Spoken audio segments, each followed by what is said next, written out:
Hi hello ನಮಸ್ತೆ ಎಲ್ಲರಿಗೂ S P S media ಚಾನಲಿನ ಮತ್ತೊಂದು ವಿಡಿಯೋಗೆ ಸ್ವಾಗತ ಸುಸ್ವಾಗತ. ಸ್ನೇಹಿತರೆ, ಎಲ್ಲರೂ ಹೇಗಿದ್ದೀರಾ? ಎಲ್ಲರೂ ಚೆನ್ನಾಗಿದ್ದೀರಾ ಅಂದ್ಕೊಂಡಿದ್ದೀನಿ. ನಾನು ಕೂಡ ತುಂಬಾ ಚೆನ್ನಾಗಿದ್ದೀನಿ. ಎಲ್ಲರೂ ಚೆನ್ನಾಗಿದ್ದೀರಾ ಅಂದ್ಕೊಂಡು ಭಾವಿಸ್ಕೊಂಡು ಇವತ್ತಿನ ಒಂದು ವಿಡಿಯೋನ ಶುರು ಮಾಡಿಬಿಡೋಣ. ಇವತ್ತಿನ ಒಂದು ವಿಡಿಯೋದಲ್ಲಿ ಮೇಷರಾಶಿಯವರಿಗೆ ಸ್ನೇಹಿತರೆ, ಆಗಸ್ಟ್ 14ರಿಂದ ಸಾಕಷ್ಟು ಬದಲಾವಣೆಯನ್ನು ನೋಡಲಿದ್ದೀರಿ. ನಿಮ್ಮ ವ್ಯಾಪಾರ ವ್ಯವಹಾರದಲ್ಲಿ, ಹಣಕಾಸಿನಲ್ಲಿ, ವೃತ್ತಿ ಜೀವನದಲ್ಲಿ, ಉದ್ಯೋಗದಲ್ಲಿ ಏನೆಲ್ಲ ಬದಲಾವಣೆಗಳು ಕಂಡು ಬರಲಿದೆ, ಯಾವುದರ ಬಗ್ಗೆ ಎಚ್ಚರಿಕೆ ವಹಿಸಬೇಕು, ಏನೆಲ್ಲ ಅದೃಷ್ಟವನ್ನು ಗಳಿಸಲಿದ್ದೀರಿ ಅಂತ ಒಟ್ಟಾರೆಯಾಗಿ ತಿಳಿಸ್ಕೊಡ್ತೀನಿ. ಈ ಎರಡು ಅದ್ಭುತ ಘಟನೆಗಳು ಸ್ನೇಹಿತರೆ ನಿಮ್ಮ ಜೀವನದಲ್ಲಿ ನಡೆಯಲಿದೆ ಅಂತಲೇ ಹೇಳ್ಬೋದು. ಹಾಗಿದ್ರೆ 3 ಅದ್ಭುತ ಘಟನೆಗಳು ಯಾವ್ಯಾವುದು, ಯಾವುದರ ಬಗ್ಗೆ ಎಚ್ಚರಿಕೆ ವಹಿಸಬೇಕು ಅನ್ನೋದನ್ನ ಒಟ್ಟಾರೆಯಾಗಿ ಮೇಷರಾಶಿಯವರಿಗೆ ಇದೇ ವಿಡಿಯೋದಲ್ಲಿ ತಿಳಿಸ್ಕೊಡ್ತಾ ಹೋಗ್ತೀನಿ. ಎಲ್ಲೂ ಕೂಡ ಸ್ಕಿಪ್ ಮಾಡ್ದೇ ಕೊನೆಯ ತನಕ ವಾಚ್ ಮಾಡಿ, ಸಂಪೂರ್ಣ ಮಾಹಿತಿ ಸಿಗಲಿದೆ ಅಂತ ಹೇಳ್ತಾ, ಇನ್ನು ಯಾರೆಲ್ಲ ಸಬ್ಸ್ಕ್ರೈಬ್ ಮಾಡ್ಕೊಂಡಿಲ್ಲ ದಯವಿಟ್ಟು ಎಸ್ ಪಿ ಎಸ್ ಮೀಡಿಯಾಗೆ ಸಬ್ಸ್ಕ್ರೈಬ್ ಆಗಿ. ಇದೇ ರೀತಿ ಪ್ರತಿನಿತ್ಯ ನಿಮ್ಮ ರಾಶಿ ಭವಿಷ್ಯವನ್ನು ತಿಳಿಸ್ಕೊಡ್ತಾ ಹೋಗ್ತೀನಿ. ಯಾರೆಲ್ಲ ಸಬ್ಸ್ಕ್ರೈಬ್ ಮಾಡ್ಕೊಂಡಿದ್ದೀರಾ ಅವ್ರಿಗೆ ಮತ್ತೊಮ್ಮೆ ಥ್ಯಾಂಕ್ ಯು ಸೋ ಮಚ್ ಅಂತ ಹೇಳ್ತಾ ವಿಡಿಯೋದ ಕಡೆ ಗಮನ ಕೊಟ್ಬಿಡೋಣ ಬನ್ನಿ. ಹೌದು, ಮೊದಲನೇದಾಗಿ ನಿಮ್ಮ ವೃತ್ತಿ ಜೀವನದ ಬಗ್ಗೆ ಹೇಳೋದಾದರೆ ಸ್ನೇಹಿತರೆ, ಮಂಗಳನು ನಿಮ್ಮ 3ನೇ ಮನೆಗೆ ಪ್ರವೇಶಿಸುತ್ತಿದ್ದಂತೆ ನಿಮ್ಮ ಸಹಜ ಚೈತನ್ಯವು ಉಕ್ಕಿ ಹರಿಯುತ್ತದೆ. ವೃತ್ತಿಪರ ಅಡಚಣೆಗಳನ್ನು ಎದುರಿಸಲು ಅಗತ್ಯವಿರುವಂತಹ ಧೈರ್ಯ ಮತ್ತು ಶಕ್ತಿಯನ್ನು ತರುತ್ತದೆ. ನಿಮ್ಮ 12ನೇ ಮನೆಯಲ್ಲಿ ಮುಂದುವರೆದಿರುವಂತಹ ಏಳೀನಾಟಿ ಶನಿಯ ಮೊದಲ ಹಂತದಿಂದ ಉಂಟಾಗುವಂತಹ ನಿರಂತರ ವಿಳಂಬಗಳನ್ನು ಮೀರಿ ಮುನ್ನುಗ್ಗಲು ನೀವು ಹೆಚ್ಚು ಪ್ರೇರೇಪಿತರಾಗಿವಿರಿ. ಶನಿಯು ಅಪಾರ ಶಿಸ್ತನ್ನು ಬಯಸುತ್ತದೆ ಮತ್ತು ವಿದೇಶಿ ಸಂಬಂಧಿತ ವೃತ್ತಿ ಜೀವನದ ಏಕಾಂಗಿತನವನ್ನು ತರಬಹುದಾದರೂ ನಿಮ್ಮ ದೃಢವಾದ ಸಂವಹನವು ನಿಮ್ಮ ಪ್ರಯತ್ನಗಳನ್ನು ಗುರುತಿಸಲ್ಪಡುವಂತೆ ಮಾಡುತ್ತದೆ. ಬಾಕಿ ಇರುವಂತಹ ಕೆಲಸಗಳನ್ನು ಸಕ್ರಿಯವಾಗಿ ತೆರವುಗೊಳಿಸಲು ಈ ಶಕ್ತಿಯ ವರ್ಧನೆಯನ್ನು ಬಳಸಿ, ಆದರೆ ಅಧಿಕಾರದಲ್ಲಿರುವವರೊಂದಿಗೆ ಅನಾವಶ್ಯಕವಾಗಿ ವಾದವಿವಾದಗಳನ್ನು ತಪ್ಪಿಸಬೇಕಾಗುತ್ತದೆ ಮೇಷರಾಶಿಯ ವ್ಯಕ್ತಿಗಳು. ಇನ್ನು ಶನಿಯ ಮುಂದುವರೆದ ಭಾರವಾದಂತಹ ಒತ್ತಡದ ಹೊರತಾಗಿಯೂ ನಿಮ್ಮ 11ನೇ ಮನೆಯಲ್ಲಿ ರಾಹುವಿನ ವಕ್ರ ಸಂಚಾರದಿಂದ ಅತ್ಯುತ್ತಮ ಸಮತೋಲನವನ್ನು ನೀಡುತ್ತದೆ ಮತ್ತು ಹಠಾತ್ ಹಾಗೂ ಅಸಾಂಪ್ರದಾಯಿಕ ಲಾಭಗಳನ್ನು ಉಂಟು ಮಾಡುತ್ತದೆ. ಇದು ಒಂದು ಅದ್ಭುತ ಘಟನೆ ಅಂತಲೇ ಹೇಳಬಹುದು. ಹಠಾತ್ ಧನ ಲಾಭವನ್ನು ನೋಡಲಿದ್ದೀರಿ. ಇನ್ನು ಅಧಿಕೃತ ಕಚೇರಿ ಕೆಲಸಗಳ ಅಡೆತಡೆಗಳನ್ನು ದಾಟಲು ನೀವು ವಿಸ್ತಾರವಾದಂತಹ ವೃತ್ತಿಪರ ನೆಟ್ವರ್ಕ್ಗಳು ಮತ್ತು ಹಿರಿಯರ ಮಾರ್ಗದರ್ಶಕರನ್ನು ಅವಲಂಬಿಸಬಹುದು. ಒಟ್ಟಾರೆಯಾಗಿ ಹೇಳಬೇಕು ಅಂತಂದರೆ ಸ್ನೇಹಿತರೆ, ಆಗಸ್ಟ್ ದ್ವಿತೀಯದಿಂದ ಸಾಕಷ್ಟು ಬದಲಾವಣೆಯನ್ನು ವೃತ್ತಿ ಜೀವನದಲ್ಲಿ ನೋಡಲಿದ್ದೀರಿ ಅಂತಲೇ ಹೇಳ್ಬೋದು.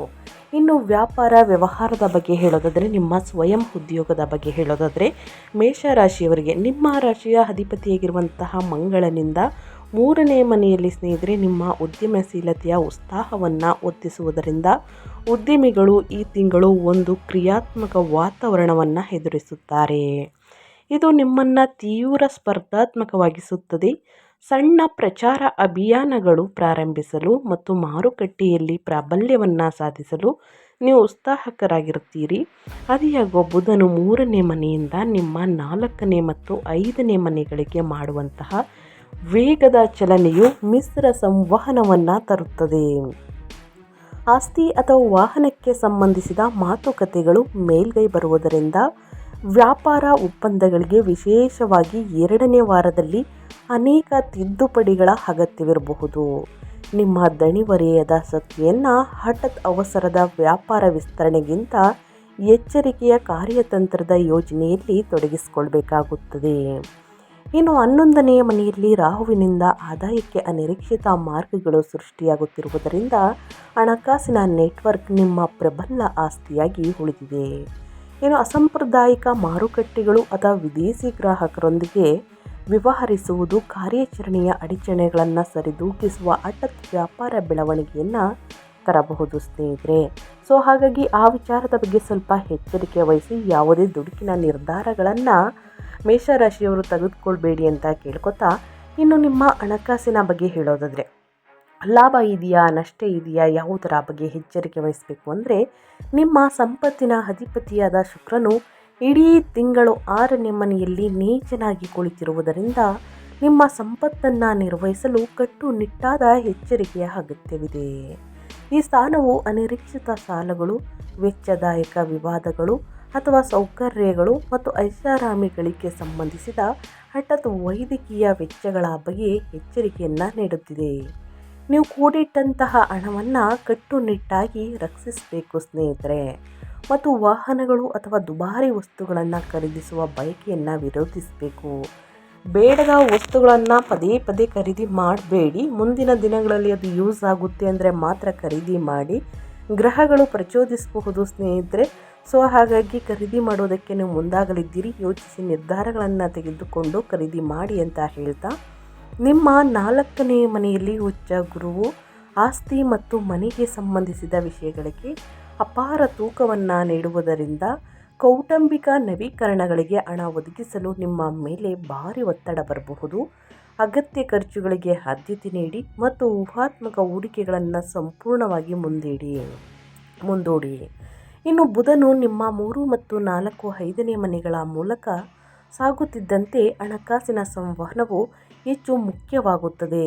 ಯಾವುದೇ ಗುಪ್ತ ಮೋಸಗಳನ್ನು ತಪ್ಪಿಸಲು ಆಗಸ್ಟ್ ತಿಂಗಳಲ್ಲಿ ಎಲ್ಲ ಸಾಲ ಮತ್ತು ಸೇವಾ ಒಪ್ಪಂದಗಳನ್ನು ಎಚ್ಚರಿಕೆಯಿಂದ ಪರಿಶೀಲಿಸಬೇಕು. ಇನ್ನು ಆಗಸ್ಟ್ ದ್ವಿತೀಯಾರ್ಧದಿಂದ ಸೂರ್ಯನ ಸಂಚಾರವು ನಿಮ್ಮ 5ನೇ ಮನೆಗೆ ಸಾಗುವುದು ನಿಮ್ಮನ್ನು ಅಪಾಯಕಾರಿ ಸ್ಟಾಕ್ ಮಾರುಕಟ್ಟೆ ಸಾಹಸಗಳಲ್ಲಿ ಜೂಜಾಡುವಂತೆ ಪ್ರಚೋದಿಸಬಹುದು. ಅದ್ಯಾಗೋ ನೀವು ಈ ಪ್ರವೃತ್ತಿಯನ್ನು ವಿರೋಧಿಸಬೇಕು ಸ್ನೇಹಿತರೆ.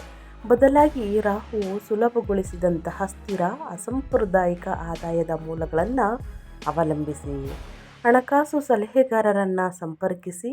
ನಿಮ್ಮ ದೈನಂದಿನ ಸ್ನೇಹಿತರೆ ಯಾವುದೇ ಕೆಲಸವನ್ನು ನಿಖರವಾಗಿ ಸಮತೋಲನಗೊಳಿಸಿ ಮತ್ತು ನೀವು ಈಗಾಗಲೇ ಪಡೆದುಕೊಂಡಿರುವಂತಹ ಸ್ವತ್ತುಗಳನ್ನು ಸಂರಕ್ಷಿಸುವುದರ ಮೇಲೆ ಮಾತ್ರ ಗಮನವನ್ನು ಕೇಂದ್ರೀಕರಿಸಬೇಕಾಗುತ್ತದೆ.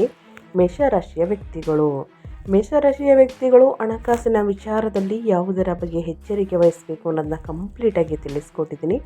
ಇನ್ನು ಅದೇ ರೀತಿ ನಿಮ್ಮ ಹೆಲ್ತ್ ಬಗ್ಗೆ ಹೇಳೋದಾದರೆ, ನಿಮ್ಮ ಆರೋಗ್ಯದ ಬಗ್ಗೆ ಹೇಳೋದಾದರೆ ಯಾವುದರ ಬಗ್ಗೆ ಮುನ್ನೆಚ್ಚರಿಕೆಗಳನ್ನು ತೆಗೆದುಕೊಳ್ಬೇಕು, ಏನೆಲ್ಲ ಅದೃಷ್ಟವನ್ನು ನೋಡಲಿದ್ದೀರಿ ಅಂದರೆ, 12ನೇ ಮನೆಯಲ್ಲಿ ಶನಿಯು ದೀರ್ಘಕಾಲದ ಬಳಲಿಕೆ ಮತ್ತು ನಿದ್ರೆಹೀನತೆಯ ಸಾಧ್ಯತೆಯನ್ನು ತರುವುದರಿಂದ ನಡೆಯುತ್ತಿರುವಂತಹ ಏಡಿನಾಟಿ ಶನಿಯ ಮೊದಲ ಹಂತದಿಂದ ನಿಮ್ಮ ದೈಹಿಕ ಶಕ್ತಿಯು ಮೂಲಭೂತವಾಗಿ ಪರೀಕ್ಷಿಸಲ್ಪಡುತ್ತದೆ. ನಿಮ್ಮ ಒಟ್ಟಾರೆ ಯೋಗಕ್ಷೇಮದ ಮೇಲೆ ಪರಿಣಾಮ ಬೀರುವಂತಹ ದೀರ್ಘಕಾಲದ ಏಕಾಂಗಿತನ ಅಥವಾ ಆಳವಾದಂತಹ ದುಃಖದ ಭಾವನೆಯನ್ನು ನೀವು ಅನುಭವಿಸಬಹುದು. ಅದೃಷ್ಟವಶಾತ್ 3ನೇ ಮನೆಯಲ್ಲಿರುವ ನಿಮ್ಮ ರಾಶಿಯ ಅಧಿಪತಿಯಾಗಿರುವಂತಹ ಮಂಗಳನು ಜಡತೆಯನ್ನು ಹಿಮ್ಮೆಟ್ಟಿಸಲು ಅಗತ್ಯವಾದ ಸ್ನಾಯು ಶಕ್ತಿ ಮತ್ತು ಮಾನಸಿಕ ಧೈರ್ಯವನ್ನು ಒದಗಿಸುತ್ತಾನೆ. ಕಟ್ಟುನಿಟ್ಟಾದ ದೈನಂದಿನ ದಿನಚರಿಗೆ ಬದ್ಧರಾಗಿರಿ. ಸಾಕಷ್ಟು ವಿಶ್ರಾಂತಿಗೆ ಆದ್ಯತೆ ನೀಡಿ ಮತ್ತು ಹಠಾತ್ ಅಪಘಾತಗಳಿಗೆ ಕಾರಣವಾಗುವ ಕಠಿಣ ಚಟುವಟಿಕೆಗಳನ್ನು ತಪ್ಪಿಸಿ. ಇನ್ನು ಆಗಸ್ಟ್ ದ್ವಿತೀಯಾರ್ಧದ ನಂತರ ಅಂದರೆ 15ನೇ ತಾರೀಕು ನಂತರ 4ನೇ ಮೂಲಕ ಸ್ನೇಹಿತರೆ ಸೂರ್ಯನ ಸಂಚಾರ ಇದೆ. ಇದು ಎದೆಗೆ ಸಂಬಂಧಿಸಿದಂತಹ ದುರ್ಬಲತೆಗಳು ಮತ್ತು ಸಾಮಾನ್ಯ ಭಾವನಾತ್ಮಕ ಅಶಾಂತಿಯನ್ನು ಎತ್ತಿ ತೋರಿಸುತ್ತದೆ. ಅದು ನಿಮ್ಮ 5ನೇ ಮನೆಗೆ ಸಾಗುತ್ತಿದ್ದಂತೆ ನೀವು ಹೊಟ್ಟೆಯ ಆಮ್ಲೀಯತೆ, ಉಷ್ಣತೆ ಅಥವಾ ಸೌಮ್ಯ ಕಣ್ಣಿನ ಆಯಾಸಕ್ಕೆ ಸಂಬಂಧಿಸಿದ ಸಮಸ್ಯೆಗಳನ್ನು ಅನುಭವಿಸಬಹುದು. ನಿಮ್ಮ ಆಹಾರ ಕ್ರಮದ ಬಗ್ಗೆ ಹತ್ತಿರದಿಂದ ಗಮನ ಕೊಡಿ ಮತ್ತು ನಿಮ್ಮ ದೇಹದಲ್ಲಿ ಉರಿಯುವಂತಹ ಊತ ಉಂಟು ಮಾಡುವಂತಹ ಅತಿಯಾದ ಮಸಾಲೆಯುಕ್ತ ಆಹಾರವನ್ನು ತಪ್ಪಿಸಿ ಹೊರಗಿನ ಜಂಕ್ ಫುಡ್ಡನ್ನು ಆದಷ್ಟು ಅವಾಯ್ಡ್ ಮಾಡಬೇಕಾಗುತ್ತದೆ. ಸರಳ ಆಹಾರ ಪದ್ಧತಿ ಉತ್ತಮ ಅಂತಲೇ ಹೇಳ್ಬೋದು. ಅದರಲ್ಲಿ ಹಸಿರು ತರಕಾರಿ, ಹಣ್ಣು ಹಂಪಲುಗಳನ್ನು, ಮೊಸರು, ಹಾಲು, ನೀರನ್ನು ಚೆನ್ನಾಗಿ ಕುಡಿಯುವುದು ಸೇವಿಸುವುದರಿಂದ ಸ್ನೇಹಿತರೆ ಉರಿಯೂತ ಕಡಿಮೆಯಾಗಲಿದೆ. ನಿಮ್ಮ ಆರೋಗ್ಯಕ್ಕೆ ಮೊದಲ ಆದ್ಯತೆ ನೀಡಬೇಕಾಗುತ್ತದೆ. ಮೇಷರಾಶಿಯ ವ್ಯಕ್ತಿಗಳು ಯಾವುದರ ಬಗ್ಗೆ ನಿಮ್ಮ ಹೆಲ್ತಲ್ಲಿ ಎಚ್ಚರಿಕೆ ವಹಿಸಬೇಕು ಅನ್ನೋದನ್ನ ಕಂಪ್ಲೀಟಾಗಿ ತಿಳಿಸ್ಕೊಟ್ಟಿದ್ದೀನಿ. ಇನ್ನು ಅದೇ ರೀತಿ ಕುಟುಂಬ ಮತ್ತು ವೈಯಕ್ತಿಕ ಜೀವನದ ಬಗ್ಗೆ ಹೇಳೋದಾದರೆ, ಸೂರ್ಯನು 4ನೇ ಮನೆಯನ್ನು ಬೆಳಗಿಸುವುದರಿಂದ ಕೌಟುಂಬಿಕ ಜೀವನವು ಅಸಾಧಾರಣವಾದ ತಾಳ್ಮೆಯನ್ನು ಬಯಸುತ್ತದೆ. ಇದು ಈಗಾಗಲೇ ಇಲ್ಲಿ ವಾಸಿಸುತ್ತಿರುವಂತಹ ಉಚ್ಚ ಗುರುವಿನ ಅಪಾರ ವಿಸ್ತಾರವಾದಂತಹ ತೂಕದೊಂದಿಗೆ ಆಗಾಗ ಘರ್ಷಣೆ ನಡೆಯುತ್ತದೆ. ಈ ಪ್ರಬಲ ಸಂಯೋಜನೆಯು ಆಸ್ತಿ ವಿಷಯಗಳು, ವಾಹನಗಳು ಮತ್ತು ನಿಮ್ಮ ತಾಯಿಯ ಆರೋಗ್ಯಕ್ಕೆ ಸಂಬಂಧಿಸಿದಂತೆ ಮಹತ್ವದ ಘರ್ಷಣೆಯನ್ನು ಸೃಷ್ಟಿಸುತ್ತದೆ. ಭಾರಿ ಮನೆ ಜವಾಬ್ದಾರಿಗಳು ಮತ್ತು ಹಿರಿಯರೊಂದಿಗೆ ಹೆಚ್ಚಿನ ವಾದ ವಿವಾದಗಳನ್ನು ಮಾಡುವುದನ್ನು ಸಂಪೂರ್ಣವಾಗಿ ನಿಲ್ಲಿಸಬೇಕಾಗುತ್ತದೆ. ನಿಮ್ಮ ವೈಯಕ್ತಿಕ ವ್ಯಕ್ತಿತ್ವವು ಉಸಿರುಗಟ್ಟಿದಂತೆ ನಿಮಗೆ ಅನಿಸಬಹುದು. ಅದೃಷ್ಟವಶಾತ್ 3ನೇ ಮನೆಯಲ್ಲಿರುವ ಮಂಗಳನು ಕಿರಿಯ ಸಹೋದರರೊಂದಿಗೆ ಬಲವಾದಂತಹ ಬೆಂಬಲ ಮತ್ತು ರಚನಾತ್ಮಕ ಸಂವಹನವನ್ನು ಖಚಿತಪಡಿಸುತ್ತದೆ. ಇದು ಉದ್ವೇಗತೆ ಕುಟುಂಬ ಕೂಟಗಳು ಸಮಯದಲ್ಲಿ ನಿಮ್ಮ ಹತಾಶೆಗಳಿಗೆ ಅಗತ್ಯವಾದ ದಾರಿಯನ್ನು ಒದಗಿಸುತ್ತದೆ. ಸೂರ್ಯನು 5ನೇ ಮನೆಗೆ ಹೋದ ನಂತರ ಕೌಟುಂಬಿಕ ವಾತಾವರಣವು ಸ್ವಲ್ಪ ತಣ್ಣಗಾಗುತ್ತದೆ, ಆದರೆ ಗಮನವು ಮಕ್ಕಳು ಮತ್ತು ಪ್ರಣಯ ಸಂಬಂಧಗಳ ಕಡೆಗೆ ವೇಗವಾಗಿ ಬದಲಾಗಲಿದೆ. ನಿಮ್ಮ ಅಧಿಕಾರದ ಬಯಕೆಯು ನಿಮ್ಮ ಪ್ರೀತಿ ಪಾತ್ರರನ್ನು ಅಸಮಾಧಾನಗೊಳಿಸಬಹುದು, ಆದ್ದರಿಂದ ನೀವು ಘರ್ಷಣೆಗಳನ್ನು ಎಚ್ಚರಿಕೆಯಿಂದ ನಿರ್ವಹಿಸಬೇಕಾಗುತ್ತದೆ. ಯಾವುದರ ಬಗ್ಗೆ ಎಚ್ಚರಿಕೆ ವಹಿಸಬೇಕು ಮೇಷರಾಶಿಯ ವ್ಯಕ್ತಿಗಳು ಅನ್ನೋದನ್ನ ಕಂಪ್ಲೀಟಾಗಿ ತಿಳಿಸ್ಕೊಟ್ಟಿದ್ದೀನಿ. ಈಗ 1-2-3 ಪರಿಹಾರವನ್ನು ತಿಳಿಸ್ಕೊಡ್ತೀನಿ, ಅನುಸರಿಸಿ. ಕಷ್ಟ, ಸಮಸ್ಯೆ, ಅಡಚಣೆ ಏನೇ ಇದ್ದರೂ ಕೂಡ ಸಂಪೂರ್ಣವಾಗಿ ನಿವಾರಣೆಯಾಗಲಿದೆ. ಮೊದಲನೇದಾಗಿ ಸ್ನೇಹಿತರೆ, ಶನಿಯಿಂದ ನಡೆಯುತ್ತಿರುವಂತಹ ಏಳಿನಾಟಿ ಶನಿಯ ಏಕಾಂಗಿತನವನ್ನು ಸರಾಗಗೊಳಿಸಲು ಪ್ರತಿ ಶನಿವಾರ ಶನಿದೇವರಿಗೆ ಎಳ್ಳೆಣ್ಣೆಯ ತೈಲಾಭಿಷೇಕವನ್ನು ಮಾಡಿಸಬೇಕಾಗುತ್ತದೆ, ಅಥವಾ ಶನಿವಾರದಂದು ಶಿವನಿಗೆ ಎಳ್ಳೆಣ್ಣೆಯ ದೀಪವನ್ನು ಹಚ್ಚಿ ಸ್ನೇಹಿತರೆ ಶನಿ ಸ್ತೋತ್ರವನ್ನು ಹೇಳುವುದು ಬಹಳ ಮುಖ್ಯ. ಇನ್ನು ಶಿವನ ಮಂತ್ರವನ್ನು 108 ಬಾರಿ ಹೇಳಿ ಸ್ನೇಹಿತರೆ. ಇನ್ನು ಬಡವರಿಗೆ ಅನ್ನದಾನ ಮಾಡಿ ಮತ್ತು ಅನಿರೀಕ್ಷಿತ ವೆಚ್ಚಗಳು ಹಾಗೂ ದೀರ್ಘಕಾಲದ ಬಳಲಿಕೆಯನ್ನು ತಗ್ಗಿಸಲು ದಶರಥ ಶನಿ ಸ್ತೋತ್ರವನ್ನು ಜಪಿಸಬೇಕಾಗುತ್ತದೆ ಮೇಷರಾಶಿಯ ವ್ಯಕ್ತಿಗಳು. ಸ್ನೇಹಿತರೆ, ಮೇಷರಾಶಿಯವರು ಯಾವುದರ ಬಗ್ಗೆ ಎಚ್ಚರಿಕೆ ವಹಿಸಬೇಕು, ಏನೆಲ್ಲ ಅದೃಷ್ಟದ ಫಲಗಳನ್ನು ಗಳಿಸಲಿದ್ದೀರಿ ಅನ್ನೋದನ್ನ ಕಂಪ್ಲೀಟಾಗಿ ತಿಳಿಸ್ಕೊಟ್ಟಿದ್ದೀನಿ. ಇದರಲ್ಲಿ ಏನೇ ಡೌಟ್ಸ್ ಇದ್ದರೂ ಕೂಡ ಕಮೆಂಟ್ ಮಾಡಿ, ಖಂಡಿತವಾಗಿಯೂ ಆನ್ಸರ್ ಮಾಡ್ತೀನಿ. ನಿಮಗೂ ಮತ್ತು ನಿಮ್ಮ ಕುಟುಂಬಕ್ಕೆ ತುಂಬಾ ಒಳ್ಳೆಯದಾಗಲಿ. ಇದೇ ರೀತಿ ಸಬ್ಸ್ಕ್ರೈಬ್ ಮಾಡಿಕೊಂಡ್ರೆ ಸ್ನೇಹಿತರೆ ಪ್ರತಿನಿತ್ಯ ನಿಮ್ಮ ರಾಶಿ ಭವಿಷ್ಯವನ್ನು ತಿಳಿಸ್ಕೊಡ್ತಾ ಹೋಗ್ತೀನಿ ಅಂತ ಹೇಳ್ತಾ, ನಿಮಗೂ ಮತ್ತು ನಿಮ್ಮ ಕುಟುಂಬಕ್ಕೆ ತುಂಬಾ ಒಳ್ಳೆಯದಾಗಲಿ. ಮತ್ತೊಂದು ವಿಡಿಯೋ ಜೊತೆ ಮತ್ತೊಂದು ಹೊಸ ಭವಿಷ್ಯದಲ್ಲಿ ಸಿಗ್ತೀನಿ. Thank you for watching.